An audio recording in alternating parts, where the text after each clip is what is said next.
bueno, acá lo tenemos a Ezequiel Vistoletti, que es politólogo y docente universitario, que vive en Alemania, para contarnos un poco cómo está la situación allá. ¿Cómo andás, Ezequiel? Hola, ¿qué tal, Sebastián?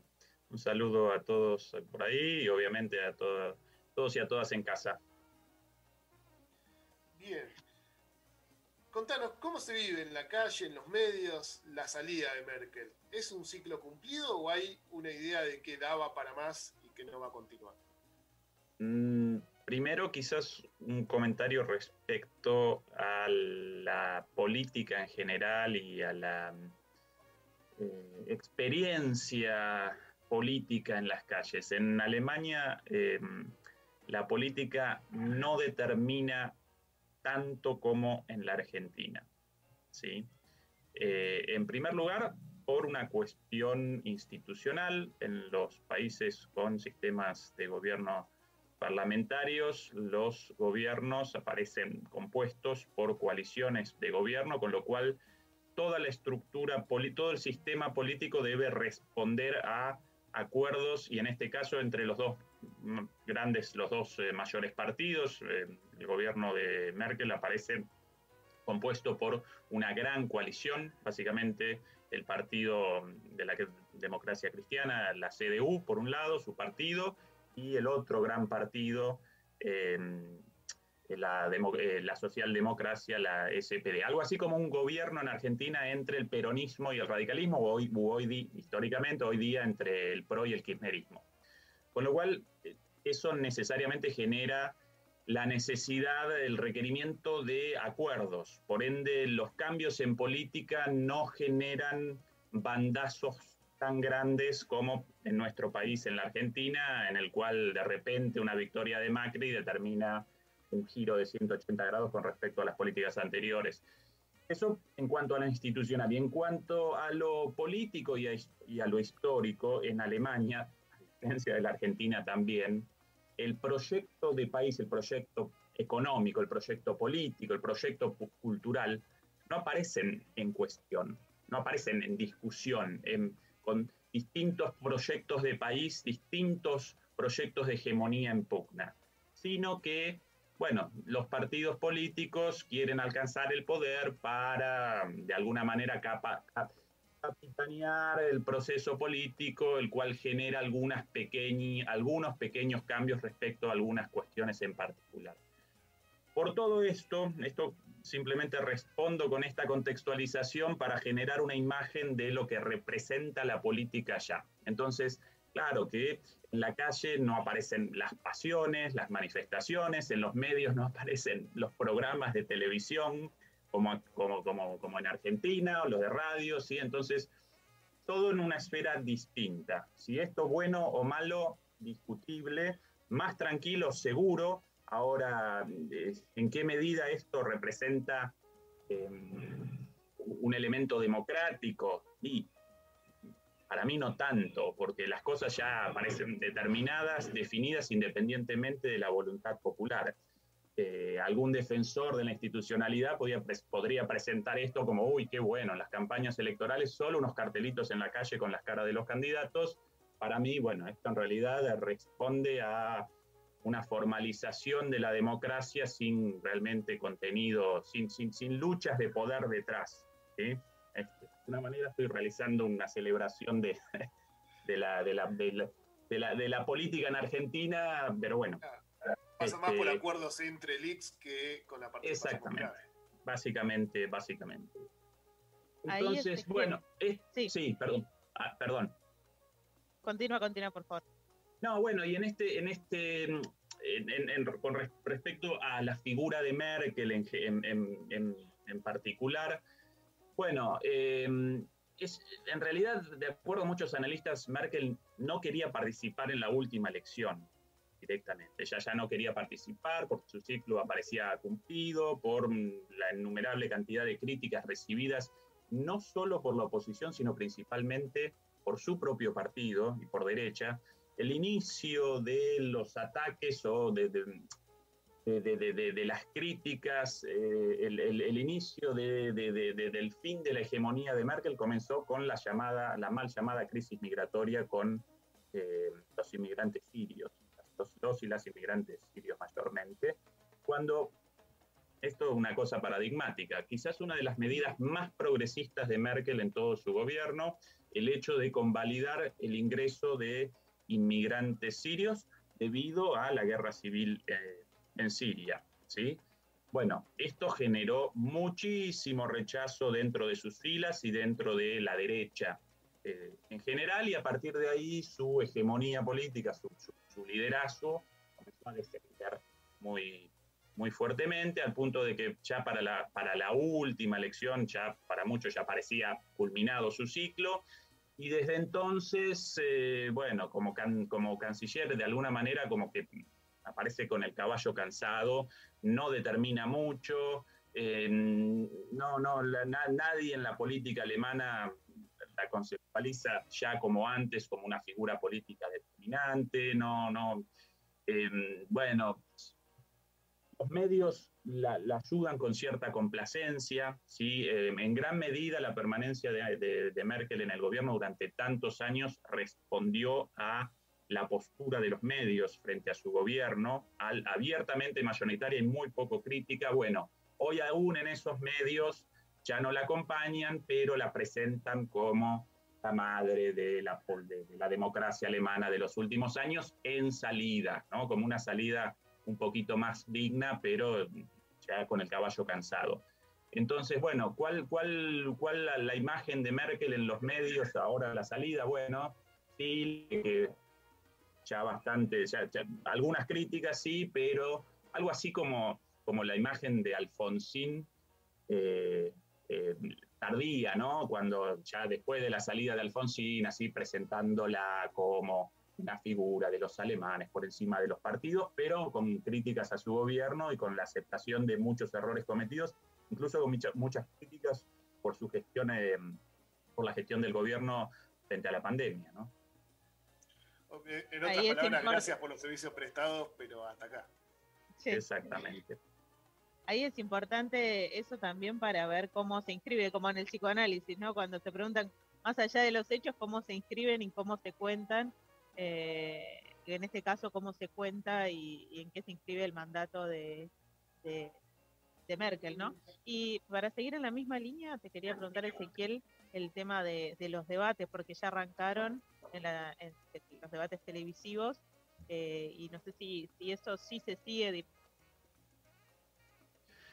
Bueno, la novedad de esta elección respecto a los debates, por primera vez en lugar de duelos, realizan trivuelos o algo así, en los cuales participa también la candidata de los Verdes, debido a que los Verdes en las encuestas ascendieron mucho y eventualmente podrían estar la Cancillería. La gente en Alemania no... Si uno comienza una discusión política con alguien o una conversación política, la gente aparece enterada de las cosas y quizás sí presencia los duelos. Ahora, no generan pasiones como acá, y de hecho las posturas tampoco aparecen tan lejanas. Los dos candidatos, el candidato de la socialdemocracia, Scholz, él participa en el gobierno actual como ministro de Finanzas. Entonces, naturalmente, no puede presentar un programa completamente distinto al del gobierno actual. Y respecto, bueno, el programa la estabilidad económica está garantizada, por decirlo así. Hay continuidad.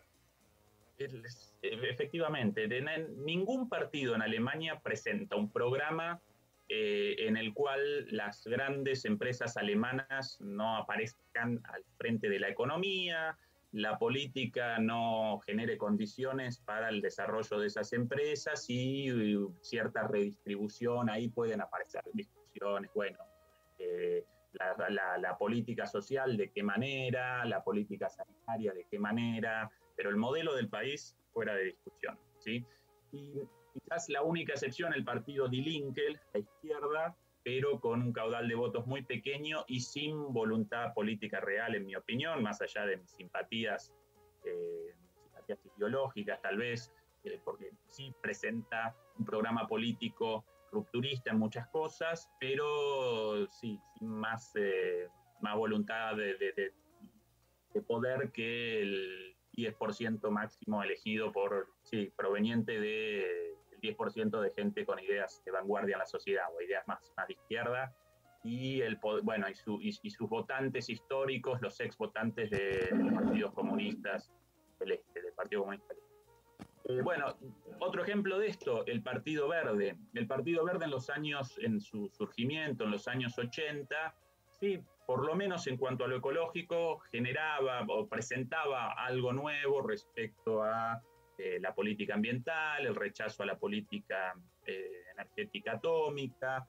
Bueno, en los últimos años, no en los últimos años, sino en la última década y quizás un poquito más, este partido metamorfoseó de un partido proveniente de la izquierda en sentido amplio, ¿no? La izquierda ambientalista, con distintos sectores adentro, pero siempre con un sector adentro contrario a la sociedad de consumo, con una crítica al crecimiento económico como único motor de nuestras sociedades. Bueno, algunas críticas un poquito más profundas. Desde hace 10 o 15 años ese partido metamorfosea y algunos hoy lo llaman neoliberales en bicicleta comprando comida orgánica, básicamente, ¿sí? Yo recuerdo que mi llegada a Alemania ya hace este año 2006, ese año por primera vez el Partido de los Verdes alcanzó la gobernatura de una de las provincias por primera vez, y para eso debió generar por primera vez en su historia una alianza con la democracia cristiana, ¿sí? Con el partido de Merkel. Bueno, esto en ese momento determinó una ruptura con respecto a la historia de este partido, el cual sí participaba en alianzas, pero con la izquierda o con la socialdemocracia, los partidos ubicados del centro de la izquierda. Bueno, a partir de ahí determinó que quería el poder a cualquier costo y que abandonaba sus banderas históricas, por lo menos las más profundas, las más estructurales, y sí representaba un ecologismo, pero un ecologismo dentro del sistema, de alguna manera. En la última elección, en el programa político, ellos básicamente machacaban con la cuestión de los autos eléctricos. Un partido ecológico enfocado en los autos eléctricos, sin una crítica a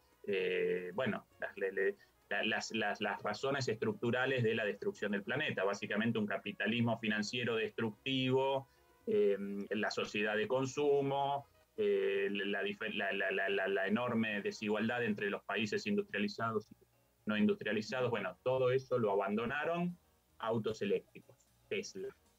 Claro, ¿sí? digamos, no va a cuestionar a la industria automotriz alemana, ¿no? En absoluto. Da la alternativa a que se pasen a lo eléctrico, pero no que desaparezca.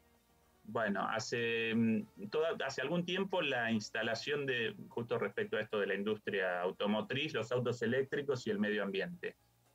Tesla, el de Elon Musk, el magnate estadounidense, determinó el establecimiento de una fábrica de Tesla en las afueras de Berlín, ¿no? Como su primera fábrica en Europa, para lo cual debieron generar la tala de un bosque nativo de árboles y aparentemente la producción además generaría el consumo de las napas de agua de una región conocida por la calidad de sus aguas. Bueno, y esto quizás en las bases del partido, los estudiantes ¿no? más militantes, los jovencitos, bueno, sí, lo rechazaron con alguna manifestación, pero a grandes rasgos el partido lo acompañó en nombre de los empleos, ¿no? Y para colmo, en las afueras de Berlín, en realidad no, Berlín aparece rodeado por otra provincia llamada Brandenburgo, una provincia mucho más pobre del antiguo oeste de Alemania. Y bueno, ahí cualquier cosa a cambio de los salarios, de los empleos, la planta generaría nuevos empleos, bueno, contaminada el agua, cortados los bosques y autos eléctricos. ¿Sí? Bueno, entonces, esta también participó en los... Pero sí, otra vez, no presentan grandes diferencias en sus discursos. Perdón, una cosa más. Muy probablemente esos tres candidatos, esos tres partidos, generen una coalición de gobierno una vez terminadas las elecciones. ¿sí? Bien, por eso te quería preguntar por las encuestas. ¿Sabés cómo vienen las encuestas? ¿Hay Sí, números ya sí, vueltos? algo he visto. Lo interesante, precisamente, hace 6 meses el liderazgo de la democracia cristiana, de la CDU, aparecía indiscutido, la socialdemocracia muy relegada, pero en las últimas encuestas descendió mucho el CDU y la CDU y ascendió bastante el SPD y como novedad otra vez los verdes y Grünen aparecen como una tercera fuerza casi al nivel de las otras tres, ¿sí? Después, valores, si quieren valores. En la última encuesta de una encuestadora bastante importante, llamada Forza, bueno, CDU y su contrapartida de Baviera llamada CSU, pero bueno, básicamente el mismo partido, 21%, SPD 23%, la socialdemocracia, y los verdes 18%. Después los liberales 12%, la izquierda 6%, el partido AfD, la Alternativa por Alemania, el partido de la nueva extrema derecha, un 11%, sin ascensos, pero consolidando ese 10-11% de la última elección y dado como una fuerza política legitimada. De hecho, en parte, uno de los problemas del año pasado respondía precisamente a que en uno de los gobiernos de las provincias con el mismo sistema parlamentario también deben generar alianzas en los parlamentos provinciales para determinar al gobernador. Bueno, y por primera vez la democracia cristiana y los liberales generaron una alianza en una provincia llamada Turingia con el AfD, con la Alternativa para Alemania, el partido populista de derecha, de uno de estos partidos de la nueva extrema derecha. Esa, por ejemplo, una de las razones de las críticas a Merkel el año pasado también, ¿sí? Esas las encuestas, ya la CDU no tan arriba, el SPD bastante mejor que antes y como novedad los verdes con una buena elección. Así que en el peor, digamos, en el cambio más grande que puede haber es un giro de la centro derecha hacia la centro izquierda, digamos, ¿no? Pero no saliendo mucho de centro. Sí, y quizás ni siquiera eso. Por eso, ese es el cambio más radical que puede pasar, digamos. Sí, o más al centro, sí, algo más, sí, al centro de nombre, sí, no mucho más que eso. Bien. Y en términos de, más allá de que las políticas sean, digamos, tengan cierta estabilidad, el recambio de liderazgo, ¿en qué se puede notar como, en términos no solo al interior de Alemania, sino cómo ves a nivel regional que puede llegar a afectar un recambio que va a suceder obviamente, independientemente de quién resulte ganador, ¿no? En los lineamientos políticos hacia afuera, prácticamente ninguno.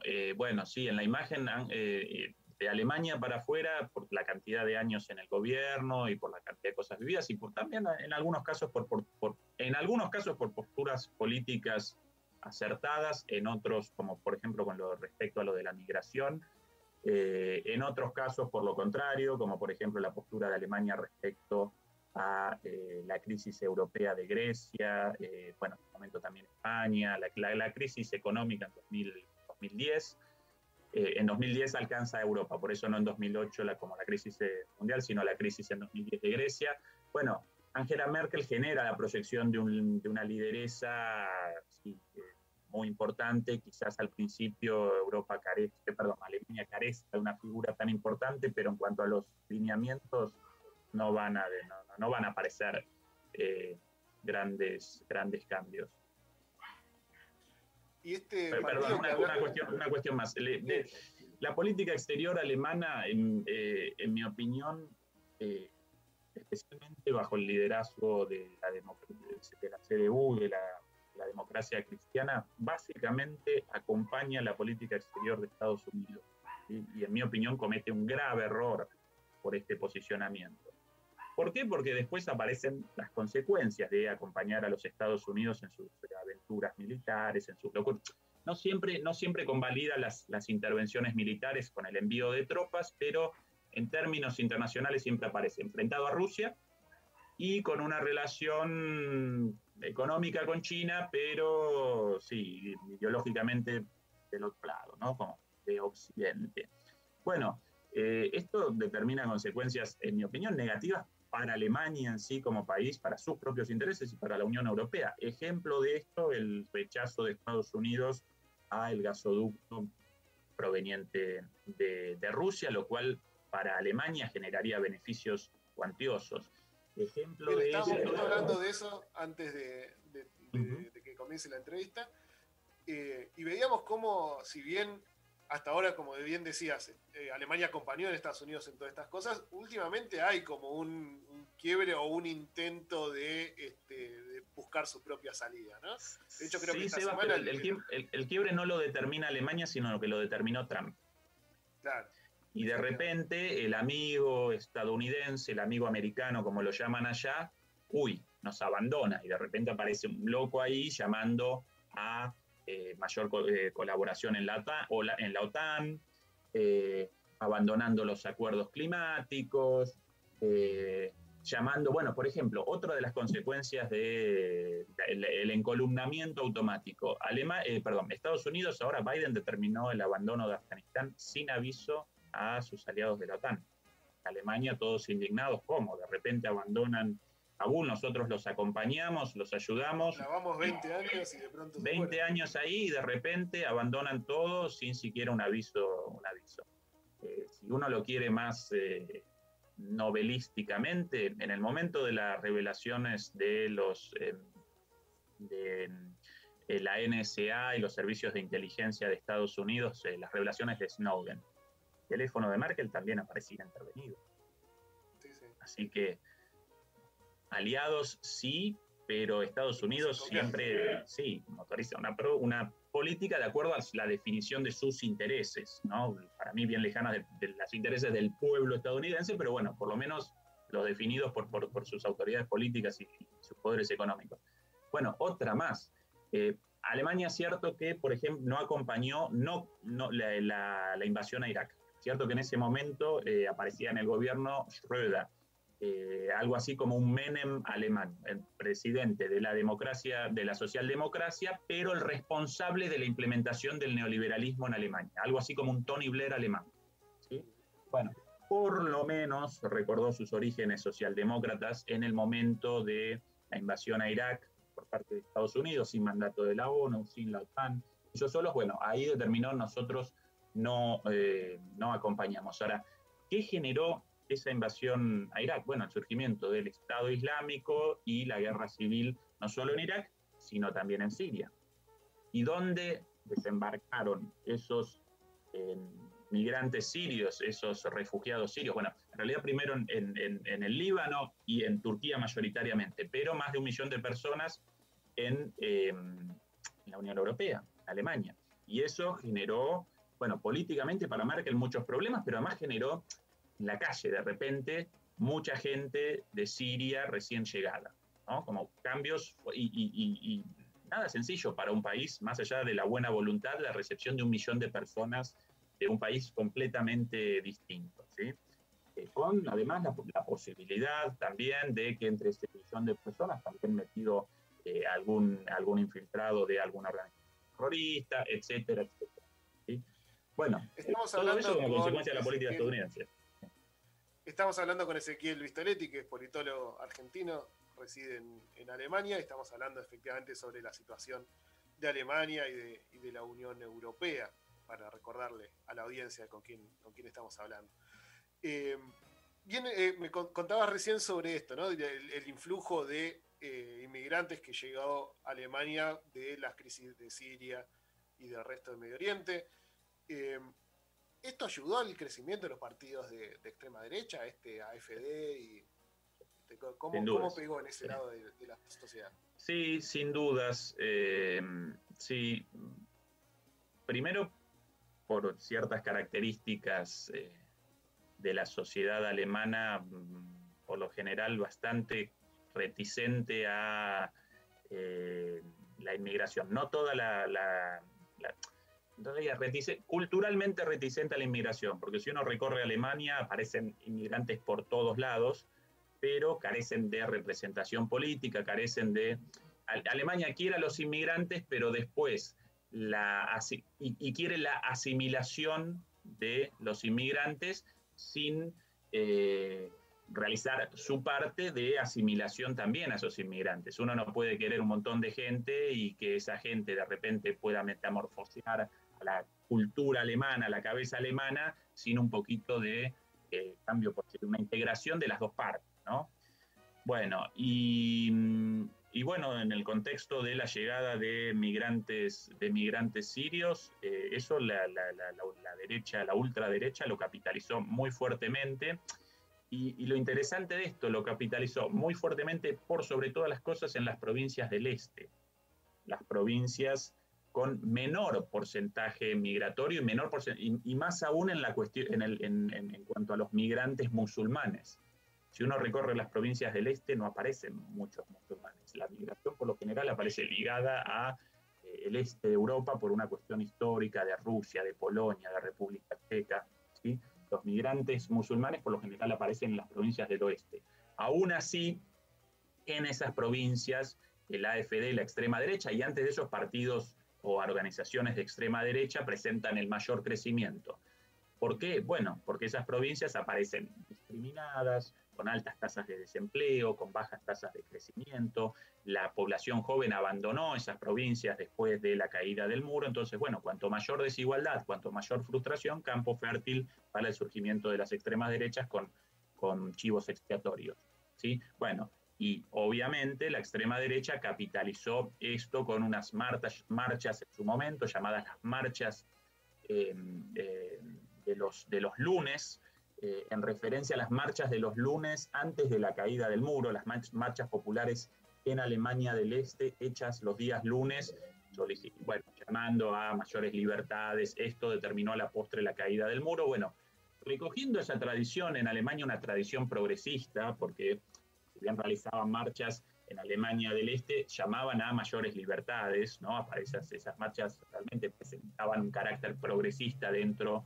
de las políticas autoritarias de la Alemania del Este en su momento. Bueno, recogen esto y comienzan marchas en contra de la llegada de inmigrantes, así, abiertamente, ¿no? Lo llaman ellos la islamización de Europa. Un delirio. Pero bueno, después de mucho tiempo, de repente reaparecían marchas multitudinarias en Alemania y en particular en ese lugar de Alemania. Así que sí, lo capitalizó. Y dentro del partido de Merkel, ella fue, pero por parte de la democracia cristiana, ¿sí? De la derecha, no de la ultraderecha, sino de la derecha conservadora más tradicional, también a ella la metallaron por su decisión de, bueno, sí, queremos inmigrantes. Cuando ella determinó eso, además, obviamente, generó la obligación para toda Europa, ¿no? Entonces, los inmigrantes distribuidos a lo largo de los distintos países de Europa. Ezequiel, a veces las entrevistas también nos sirven para viajar un poco y entender, bueno, no solo el clima preelectoral, sino también, vos nos decías, por ejemplo, en el caso de que no es tan dominante la política, quizás como hacías la comparación con Argentina. Entonces, ¿qué otros temas por ahí nos ayudás a ubicar en agenda? No sé, por ejemplo, la pandemia, también hubo inundaciones. ¿De qué otras cosas se están ocupando, al menos como opinión pública, no?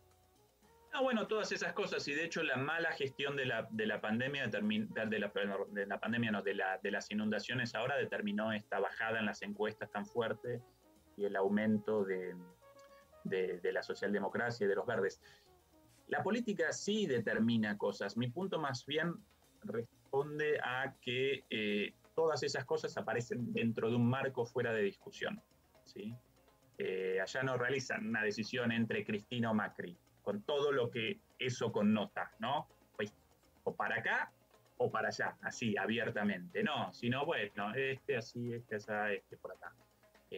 Sí, la política determina cosas, pero dentro de ese marco, ¿sí? Entonces, bueno, sí, los temas estos, bueno, naturalmente la pandemia, después otros temas quizás acá todavía no tan presentes, como la cuestión de la transición energética para abandonar, no solamente para abandonar la energía nuclear, esto es una particularidad de Alemania, sino también para abandonar la energía basada en el carbón y en lo fósil, la energía fósil.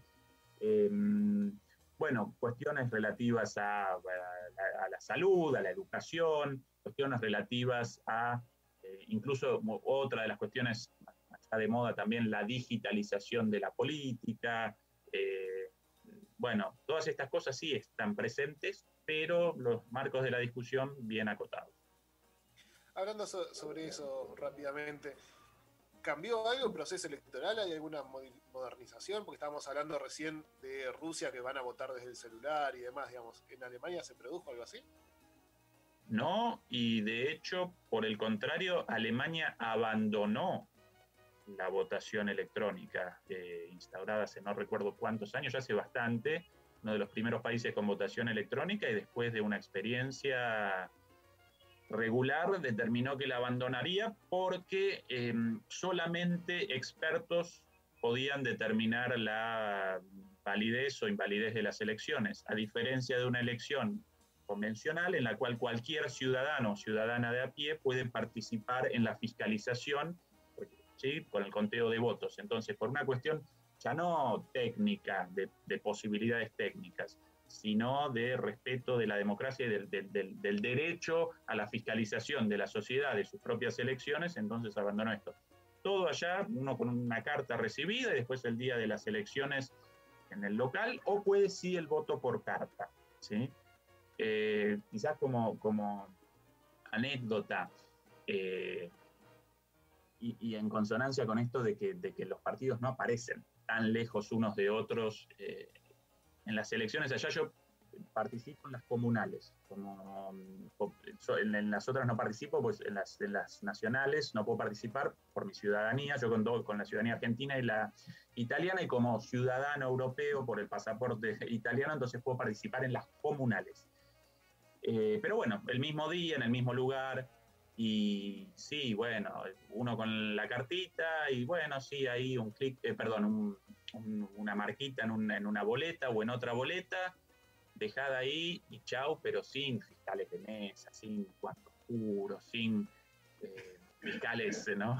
Yo recuerdo las elecciones sociales, ¿no? Que uno ahí como loco en la fiscalización de la pérdida de una boletita de acá, boletita de allá, y toda una cosa con mucho control. No, es como que más relajado. Muy relajado, claro. Sí, ni idea. Si quizás eso también es una cuestión idiosincrática de los alemanes, de que a grandes rasgos también cometen actividades ilícitas. ¿Qué mejor ejemplo que el fraude de Volkswagen con la cuestión de las emisiones de carbono? Tremendo. Pero así en las cositas así de, bueno, por acá robada una boleta, acá puesta una de más. No está para el chiquitaje, digamos. Sí, poco pensable. Cuando uno puede generar las condiciones estructurales para su negocio, qué necesidad de chapucería. Claro. Bueno, Ezequiel, muchísimas gracias por habernos contado sobre cómo están las cosas allá y cómo es un poco la idiosincrasia alemana en este periodo de cambio, al fin y al cabo, ¿no? Digamos, si bien no va a cambiar tanto, al menos los nombres van a cambiar. Bueno, un placer, Sebastián, y siempre a disposición. Un saludo a todos y a todas por ahí. Muy bien, muchas gracias. Y continuamos con más Mirada del Sur Global